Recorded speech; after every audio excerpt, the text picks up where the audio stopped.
Bienvenidos a la clase de Química Orgánica y Bioquímica.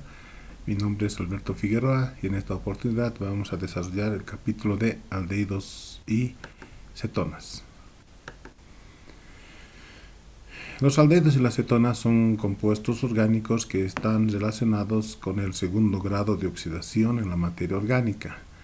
Si hablamos en el caso de este segundo grado de oxidación, la característica principal será que existe un doble enlace entre carbono y oxígeno. Dependiendo de dónde se encuentre este doble enlace, ya sea en el carbono primario, daremos origen a la función aldehído. Pero si este doble enlace se encuentra en un carbono secundario, estamos ya constituyendo las cetonas. Entonces mucho depende dónde se encuentra este doble enlace entre carbono y oxígeno. Entonces, a partir del mismo, tanto los aldehídos como las cetonas corresponden prácticamente al segundo grado de oxidación que presenta la materia orgánica, siendo el primer grado de oxidación normalmente los alcoholes y el tercer grado de oxidación normalmente los ácidos carboxílicos. Los métodos de preparación o de obtención de los aldehídos están muy relacionados con lo que son los alcoholes.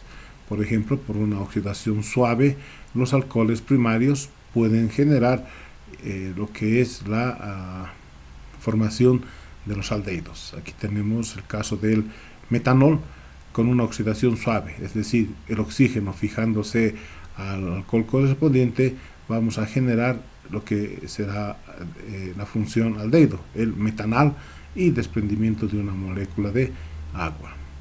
Este tipo de reacciones requiere como oxidantes algún tipo de sustancias como ser el dicromato de potasio o el ácido sulfúrico como deshidratante.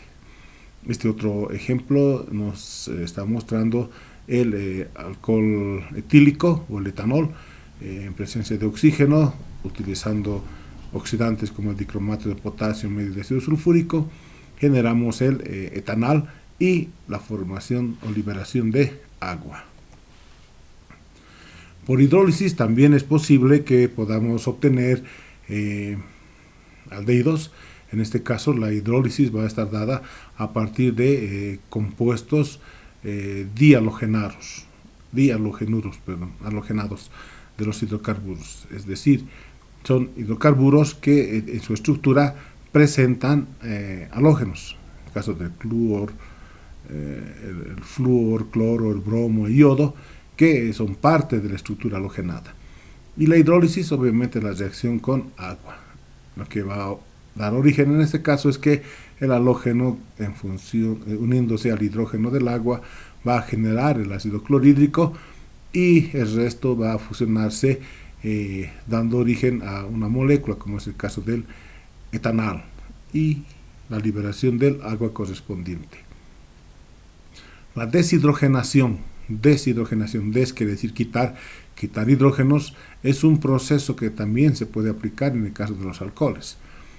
Este proceso de deshidrogenación requiere de presencia del cobre y una temperatura de 250 grados centígrados, donde el propanol entonces pierde hidrógenos, por eso es deshidrogenación, libera hidrógenos y a cambio entonces la estructura se transforma en un aldehído, que sería el propanal. La deshidrogenación o el hecho de eliminar hidrógenos de un compuesto orgánico también está relacionado con el proceso denominado reducción. Dentro de las propiedades físicas, el metanol, por ejemplo, es una sustancia gaseosa.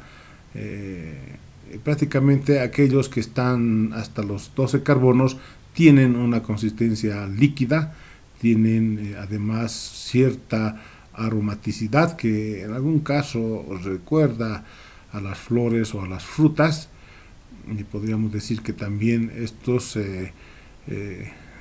tipos de compuestos oxigenados tienen un punto de ebullición que son inferior a los que presentan el alcohol, de los cuales derivan, y su solubilidad en el agua disminuye a manera que se incrementa el número de carbonos en la estructura.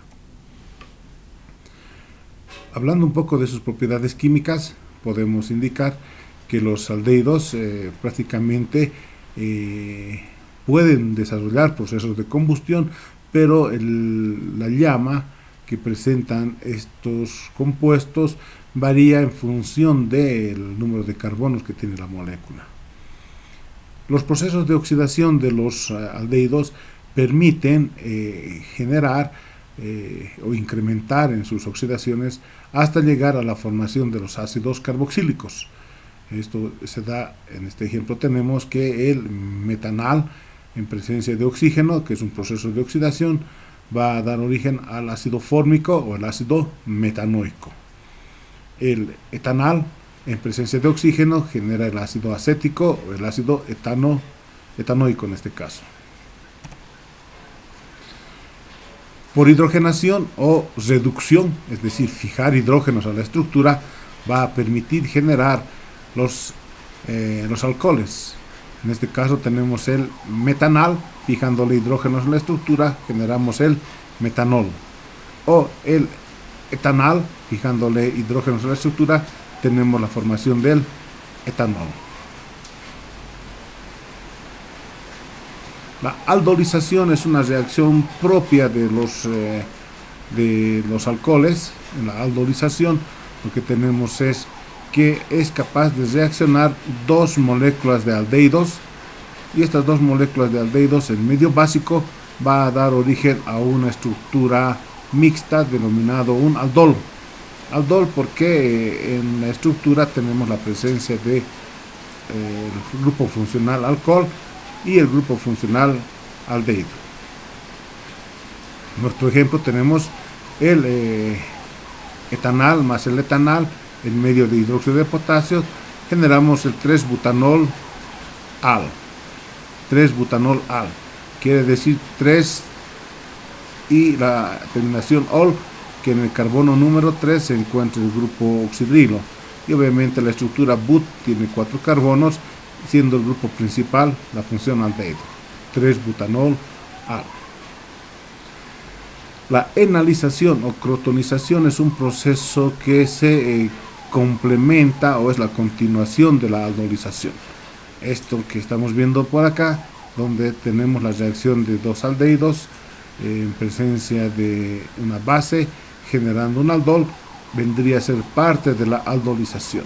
Sobre esa reacción continuamos utilizando el cloruro de zinc como un deshidratante, vamos a tener la eliminación del agua y la formación de este compuesto denominado en este caso un enal.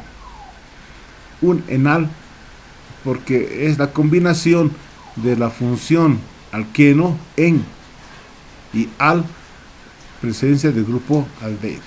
Estamos dando origen entonces al 2-buteno al, 2-buteno al, que sería un aldehído crotónico. ¿Cómo reconocemos a los aldehídos?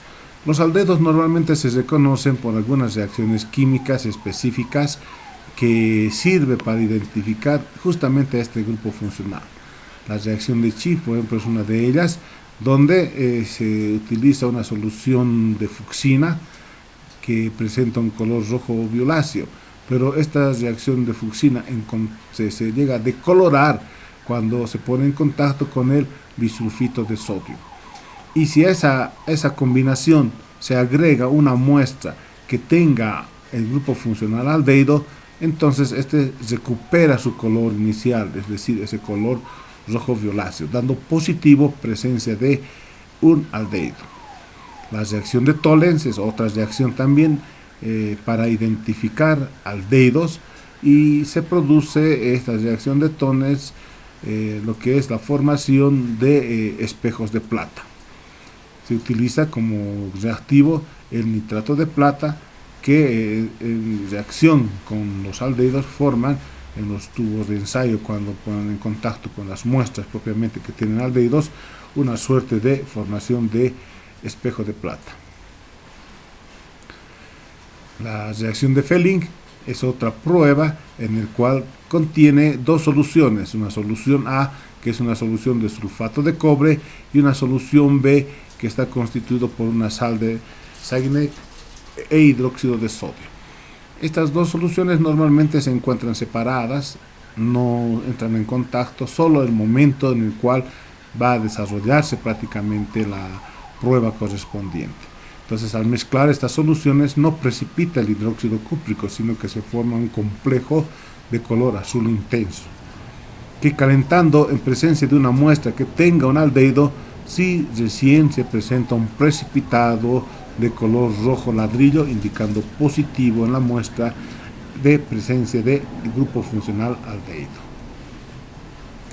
El metanal va a ser uno de los aldehídos representativos, es el más sencillo, fue descubierto por los años 1868 y este puede obtenerse de varias maneras. Uno de ellos es mediante la oxidación del metanol. El metanol en presencia de oxígeno genera metanal y el agua correspondiente. Otra forma de obtener el metanal es a partir del metano. El metano en un proceso de oxidación genera metanol. Ese metanol, si nosotros seguimos sometiendo a la acción del oxígeno, generamos el metanal.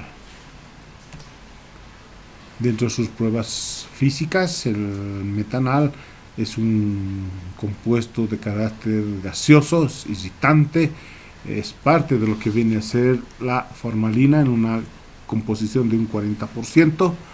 Dentro de sus propiedades químicas, es posible que reaccione se utilice algunas pruebas para identificar la presencia del grupo aldehído formando el espejo de plata. Vemos ahora lo que son las cetonas. Todo lo anterior desarrollado corresponden a los aldehídos. En este caso las cetonas, que son también parte del segundo grupo de oxidación, sin embargo se encuentran en carbonos secundarios, presentan reacciones algo similares al de los aldehídos. Por ejemplo, cuando se produce oxidación suave de los alcoholes secundarios, generamos cetonas. Aquí tenemos un alcohol secundario, el grupo oxidrilo está en un carbono secundario, estamos hablando de 2-propanol.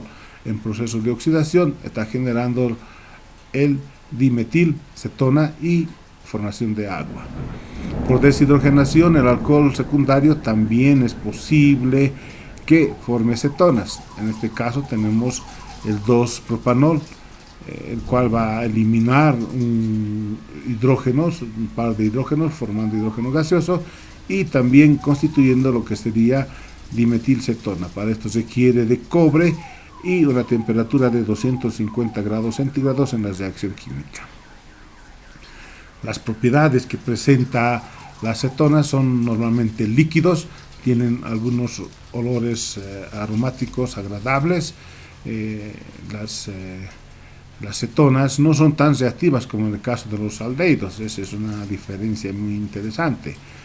Además que son prácticamente estructuras que cuando van en un número mayor a 10 carbonos se presentan en un estado sólido. Las primeras cetonas, por lo tanto, son solubles en el agua. El punto de ebullición va a ser inferior al de los alcoholes, su densidad también es menor a 1, son solubles en el alcohol y en otros solventes orgánicos como son el cloroformo, el éter, etc. Dentro de sus propiedades químicas que tiene la cetona es que puede, mediante procesos de hidrogenación o reducción, sintetizar alcoholes. Es el proceso opuesto de la oxidación. Entonces, fijando hidrógenos en las cetonas, podemos tener la formación de alcohol. En este caso estamos generando el etanol. Por procesos de oxidación también es posible producir, en este caso, ácidos carboxílicos, toda vez que las cetonas son el segundo grado de oxidación. Oxidando llegamos a un tercer grado de oxidación, como son los ácidos carboxílicos. Este ejemplo nos está permitiendo generar el ácido propanoico y el ácido etanoico a partir del propilmetilcetona.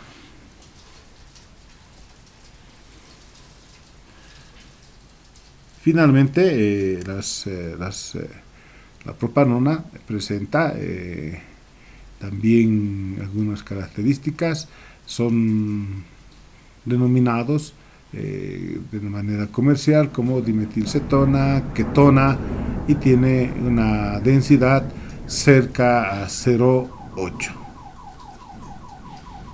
Fue descubierto más o menos por 1754.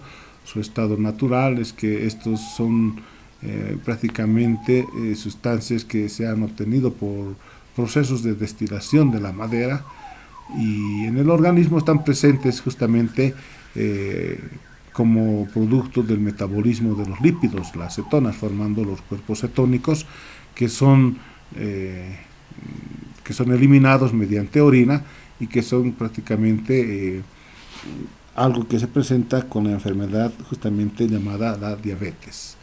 Por oxidación suave, los alcoholes secundarios forman a las cetonas. Bueno, les agradezco su atención y nos veremos en una siguiente oportunidad con otro tema.